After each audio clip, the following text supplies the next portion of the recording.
ಸದ್ಗುರವೇ ನಮಃ. ಗುರುಬ್ರಹ್ಮ ಗುರುವಿಷ್ಣು ಗುರುದೇವೋ ಮಹೇಶ್ವರ. ಗುರು ಸಾಕ್ಷಾತ್ ಪರಬ್ರಹ್ಮ ತಸ್ಮೈ ಶ್ರೀ ಗುರವೇ ನಮಃ. ಸಮಸ್ತ ಕರ್ನಾಟಕ ಟಿವಿಯ ಎಲ್ಲ ಒಂದು ವೀಕ್ಷಕ ಬಾಂಧವರಿಗೆ ನಿಮ್ಮ ನಾಗರಾಜ ಶರ್ಮ ಗುರೂಜಿ ಮಾಡ್ತಕ್ಕಂಥ ನಮಸ್ಕಾರಗಳು. ನಾವು ವಿಶೇಷವಾಗಿರ್ತಕ್ಕಂಥ ದಿವಸ, ಅದರಲ್ಲೂ ಕೂಡ ಕ್ಯಾಲೆಂಡರ್ ಪ್ರಕಾರವಾಗಿ ಹೋಗಬೇಕಂದ್ರೆ ಜನವರಿಯಿಂದ ಜನವರಿ ನಾವು ತಗೊಳ್ತಕ್ಕಂಥದ್ದು. ಈ ಜನವರಿ ಮಾಸದಲ್ಲಿ ಯಾವ ರೀತಿಯಾಗಿಂಥ ಒಂದು ಫಲ ಬರುತ್ತೆ, ಅಥವಾ ಈ ಸಂವತ್ಸರಕ್ಕಿಂತ ನಾವು ಈ ವರ್ಷ 25ನೇ ವರ್ಷ 25ನೇ ಇಸ್ವಿ ಅಂತ ಹೇಳ್ತಕ್ಕಂಥದ್ರಲ್ಲಿ ಯಾವ ರೀತಿಯಾದ ಫಲ ಬರುತ್ತೆ ಅಂತ ಹೇಳ್ತಕ್ಕಂಥದ್ದನ್ನು ನೋಡ್ಕೊಂಡು ಹೋಗೋದಾದರೆ, ನಾವು 25ನೇ ಇಸ್ವಿಯಲ್ಲಿ 2025 ನಾವು ಗುಣಾಕಾರ ಭಾಗಾಕಾರ ಅಂತ ಮಾಡ್ಕೊಂಡು ಹೋದಾಗ 2025 25 ಅಂದರೆ 7 ಅಂದರೆ ಕೇತು ಸಂಖ್ಯೆ ಆಗುತ್ತೆ. ಅದ್ರ ಜೊತೆಗೆ ನಾವು 2025 ಅಂದರೆ ರಾಹುವಿನ ಸಂಖ್ಯೆ ಆಗುತ್ತೆ. ರಾಹು ಕೇತು ಕೂಡ ಎರಡು ಗ್ರಹಗಳು ಕೂಡ ಈ ಒಂದು ಸಂವತ್ಸರದಲ್ಲಿ ಕೂತ್ಕೊಂಡಿರ್ತಕ್ಕಂಥದ್ದು. ನಾವು ಯಾವತ್ತೂ ಜನರಲ್ಲಾಗಿ ನಾವು ನೋಡ್ತಾ ಇರ್ತಕ್ಕಂಥ ಸಮಯದಲ್ಲಿ ನೋಡ್ತೀವಿ, ರಾಹು ಕೇತು ಎರಡು ಗ್ರಹಗಳು ಒಂದು ಈ ರೀತಿಯಾದಂಥ ಸಮ್ಮಿಲನ ಆದ ಪಕ್ಷದಲ್ಲಿ ರಾಹು ಕೇತುಗಳ ಫಲಾಫಲ ಹೇಗೆ ಬರುತ್ತೆ ಅಂದರೆ, ಒಂದು ಕಾಳಸರ್ಪ ದೋಷ ಬರ್ತಕ್ಕಂಥದ್ದು, ಹಾಗೆ ಸರ್ಪ ಸಂಬಂಧವಾಗಿದ್ದ ದೋಷ ಬರ್ತಕ್ಕಂಥದ್ದು, ಶತ್ರು ಬಾಧೆಗಳು ಬರ್ತಕ್ಕಂಥದ್ದು ಈ ಒಂದು ವರ್ಷದ ಒಂದು ಲೆಕ್ಕಾಚಾರ ತೆಗೆದುಕೊಂಡು ಹೋದರೆ ಬರ್ತಕ್ಕಂಥದ್ದಾಗತ್ತೆ. 2025 ಅಂದರೆ ಒಟ್ಟು ಟೋಟಲ್ 9 ಬರ್ತಕ್ಕಂಥದ್ದು. ಆ 9ನೇದು ರಾಹು ಆಗಿದ್ದಕ್ಕೋಸ್ಕರವಾಗಿ ವರ್ಷ ಪೂರ್ತಿಯಾಗಿ ಅಂದರೆ 2025ನೇ ಇಸ್ವಿಯಲ್ಲಿ ಎಲ್ಲ ರೀತಿಯಾದಂಥ ಒಂದು ಭಯಭೀತವಾಗಿರ್ತಕ್ಕಂಥ ಒಂದು ಸಂದರ್ಭ ಬರ್ತಕ್ಕಂಥಂದರೆ, ದೇಶ ಆಗಿರ್ಬೋದು, ಪ್ರಪಂಚ ಆಗಿರ್ಬೋದು, ಅಥವಾ ಬೇರೆ ಬೇರೆ ರೀತಿಯಾದ ಯಾವುದೇ ರೀತಿಯಾದ ನೋಡ್ಕೊಂಡು ಹೋದರೂ ಕೂಡ ತೊಂದರೆಗಳು ಬರ್ತಕ್ಕಂಥದ್ದು. ರಾಹು ಅಂದರೆ ಎಲ್ಲರಿಗೂ ಭಯಭೀತರಾಗ್ತಕ್ಕಂಥ. ನಾವು ಇವಾಗಲೇ ನೋಡ್ತಾ ಇದ್ದೇವೆ, ಇದು ಯಾವುದೋ ಟವರಿಗೆ ಮೊನ್ನೆ ಬಂದುಬಿಟ್ಟು ಯಾವುದೋ ದ್ರೋಣ್ ಹೊಡೆದ್ಬಿಟ್ಟು ಬಂದಿರತಕ್ಕಂಥದ್ದು. ಹಾಗೆ ದೇಶದ ಭೂಮಂಡಲದಲ್ಲಿ ಪ್ರತಿಯೊಂದು ಚರಾಚರ ವಸ್ತುಗಳಿಗೂ ಕೂಡ ತೊಂದರೆಗಳು ಬರ್ತಕ್ಕಂಥ ಸಂದರ್ಭಗಳು ಇರ್ತಕ್ಕಂಥದ್ದು. ಯಾಕೆ ಅಂತಂದರೆ ರಾಹುವಿನ ನಂಬರ್ ಆಗಿ 9 ಅಂದರೆ ರಾಹುವಿನ ನಂಬರು, ಆ ನಂಬರಲ್ಲಿ ಆಗ್ತಕ್ಕಂಥದ್ದಾಗುತ್ತೆ. ಅದಕ್ಕೋಸ್ಕರವಾಗಿ ಮತ್ತು 2025ರಲ್ಲಿ 7 ಆಗಿದ್ದಕ್ಕೋಸ್ಕರ ಕೇತುವಿನ ನಂಬರು. ಕೇತು ಅಂದರೆ ಶತ್ರು ಬಾಧೆಗಳು ಜಾಸ್ತಕ್ಕಂಥದ್ದು. ದೇಶಗಳಲ್ಲಿ ಒಂದು ಅನ್ಯೋನ್ಯತೆ ಇಲ್ಲದೇ ಇರತಕ್ಕಂಥದ್ದು, ರಾಜ್ಯಗಳಲ್ಲಿ ಅನ್ಯೋನ್ಯತೆ ಇಲ್ಲದೇ ಇರತಕ್ಕಂಥದ್ದು, ಯಾವುದೋ ಒಂದು ರೀತಿಯಲ್ಲಿ ಕಿರಿಕಿರಿ ಆಗ್ತಕ್ಕಂಥದ್ದು, ತೊಂದರೆಗಳಾಗ್ತಕ್ಕಂಥದ್ದು, ಜಗಳಗಳಾಗ್ತಕ್ಕಂಥದ್ದು ಆಗುವಂಥ ಸಂದರ್ಭಗಳು 2025 ವರ್ಷದಲ್ಲಿ ನಾವು ಕಾಣ್ಬೋದು. ಯಾಕೆ ಅಂತಂದರೆ ಜನವರಿ ತಿಂಗಳಲ್ಲಿ ನಾವು ಕ್ರೋಧಿ ನಾಮ ಸಂವತ್ಸರದಲ್ಲಿ ಇದ್ದೇವೆ. ಕ್ರೋಧ ಅಂದರೆ ಎಲ್ಲದೂ ಕೂಡ ಕ್ರೋಧ. ನಾವು ಈ ಒಂದು ವರ್ಷದ ಒಂದು ಸಂಪೂರ್ಣವಾಗಿರ್ತಕ್ಕಂಥ ಫಲ ಚಾಂದ್ರಮಾನಯುಕ್ತವಾಗಿ ನೋಡಲಿಕ್ಕೆ ಹೋದರೆ ಬಂದಿರತಕ್ಕಂಥ ಒಂದು ಕ್ರೋಧಿ ನಾಮ ಸಂವತ್ಸರದಲ್ಲಿ ಬೇಕಾದಷ್ಟು ಅವಘಡಗಳನ್ನು ನಾವು ನೋಡಿದ್ದೇವೆ. ನಾವು ಈ ವರ್ಷದ ಕ್ರೋಧಿ ನಾಮ ಸಂವತ್ಸರದ ಮೊದಲನೇ ಒಂದು ಹೊಸ ವರ್ಷದ ಒಂದು ಸಂದರ್ಭದಲ್ಲಿ ನಾವು ಪ್ರಿಡಿಕ್ಷನ್ ಕೊಟ್ಟಿರೋದು ಹೇಗೆ ಅಂತಂದರೆ, ನಾವು ಈ ವರ್ಷದಲ್ಲಿ ವಿಧಾನಸಭಾ ಅಥವಾ ಯಾವುದೋ ಒಂದು ಉಚ್ಚವಾಗಿರ್ತಕ್ಕಂಥ ಪರಿಷತ್ತು ಇತ್ಯಾದಿ ಸ್ಥಳಗಳಲ್ಲಿ ನಾವು ರಕ್ತಪಾತವನ್ನು ನೋಡ್ತೀವಿ ಅಂತ ನಾವು ಅವತ್ತು ಪ್ರಿಡಿಕ್ಷನ್ ತೊಗೊಂಡಿದ್ದು. ಯಾಕೆ ವರ್ಷ ಕ್ರೋಧಿ ನಾಮ ಸಂವತ್ಸರದಲ್ಲಿ ಆ ಥರ ಹೇಳ್ತಾ ಇತ್ತು, ಅದನ್ನು ನಾವು ಮೊನ್ನೆ ನೋಡಿದ್ವಿ. ಅದಕ್ಕೋಸ್ಕರವಾಗಿ ಈ ಒಂದು ಸಂದರ್ಭದಲ್ಲಿ ಕ್ರೋಧಿ ನಾಮ ಸಂವತ್ಸರ ಪ್ಲಸ್ ಇರ್ತಕ್ಕಂಥದ್ದು 9 ರಾಹುವಿನದು ಮತ್ತು 25 ಕೇತುವಿನದು ಎರಡು ಆಗಿದ್ದಕ್ಕೋಸ್ಕರವಾಗಿ ಅಲ್ಲೋಲ ಕಲ್ಲೋಲ ಆಗ್ತಕ್ಕಂಥದ್ದು. ರಾಜ್ಯಗಳಲ್ಲಿ ದೇಶಗಳಲ್ಲಿ ಕಿತ್ತಾಟಗಳಾಗ್ತಕ್ಕಂಥದ್ದು, ಜನರಿಗೆ ಎಲ್ಲಿ ಹೋದರೂ ಕೂಡ ಭಯಭೀತವಾಗ್ತಕ್ಕಂಥ ಸಂದರ್ಭದಲ್ಲಿ ಒಂದು ರೀತಿಯಲ್ಲಿ ಆಗ್ತಕ್ಕಂಥ ಸಂದರ್ಭಗಳು ಹೆಚ್ಚಾಗಿರುತ್ತೆ ಅಂತ ನಾವು ಈ ಒಂದು ರೀತಿಯಲ್ಲಿ ಈ ಒಂದು ಸಂದರ್ಭದಲ್ಲಿ ನಾವು ನೋಡ್ಬೋದು.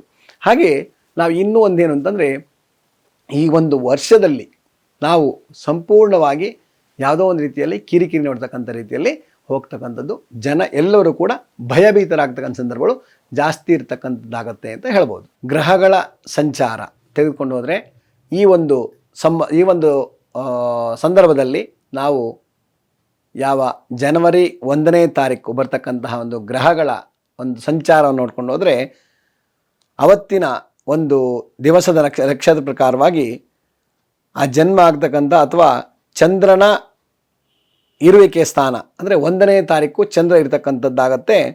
ಇರ್ತಕ್ಕಂಥದ್ದು ಯಾವ ಒಂದು ರೀತಿಯಲ್ಲಿ ನೋಡ್ಕೊಂಡು ಹೋದರೆ 1ನೇ ತಾರೀಕಲ್ಲಿ ಇರ್ತಕ್ಕಂಥದ್ದು ಚಂದ್ರ ಉತ್ತರಾಷಾಢ ನಕ್ಷತ್ರ ಮಕರ ಅಥವಾ ಧನುಸ್ಸು ರಾಶಿಯಲ್ಲಿ ಬರ್ತಕ್ಕಂಥದ್ದು. ಉತ್ತರಾಷಾಢ ನಕ್ಷತ್ರದಲ್ಲಿ ಆ ದಿನ ಆಗ್ತಕ್ಕಂಥ ದಿನ ಉತ್ಪನ್ನ ಆಗುತ್ತೆ. ಅಂದರೆ 1ನೇ ತಾರೀಕು ಉತ್ತರಾಷಾಢ ನಕ್ಷತ್ರ ಮಕರ ರಾಶಿ ಧನುಸ್ಸು ರಾಶಿ ಎರಡು ಕೂಡ ಬರ್ತಕ್ಕಂಥದ್ದಾಗತ್ತೆ.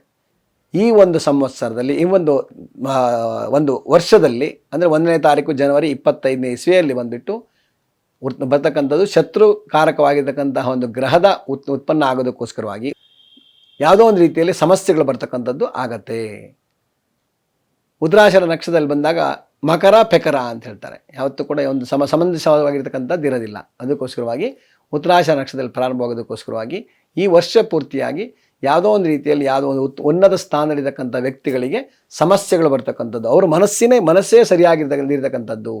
ಅಂದರೆ ಯಾವುದೋ ಒಂದು ಆಫೀಸರ್ ಆಗಿರ್ಬೋದು, ಅಥವಾ ಯಾವುದೋ ಒಂದು ಒಳ್ಳೆ ರೀತಿಯಾದಂಥ ಒಂದು ವ್ಯಕ್ತಿಗಳಾಗಿರ್ಬೋದು, ಯಾವುದೇ ರೀತಿಯಾದಂಥ ಒಂದು ಮಂತ್ರಿಗಳಾಗಿರ್ಬೋದು, ಯಾವುದೇ ಒಂದು ಆಫೀಸರ್ಸ್ ಆಗಿರ್ಬೋದು, ಎಲ್ಲರಿಗೂ ಕೂಡ ಮನಸ್ಸು ವಿಚಲಿತವಾಗುತ್ತೆ. ಏನೋ ಒಂದು ರೀತಿ ಸರಿಯಾದ ಡಿಸಿಷನ್ ತೊಗೊಳ್ಲಿಕ್ಕೆ ಆಗೋದಿಲ್ಲ.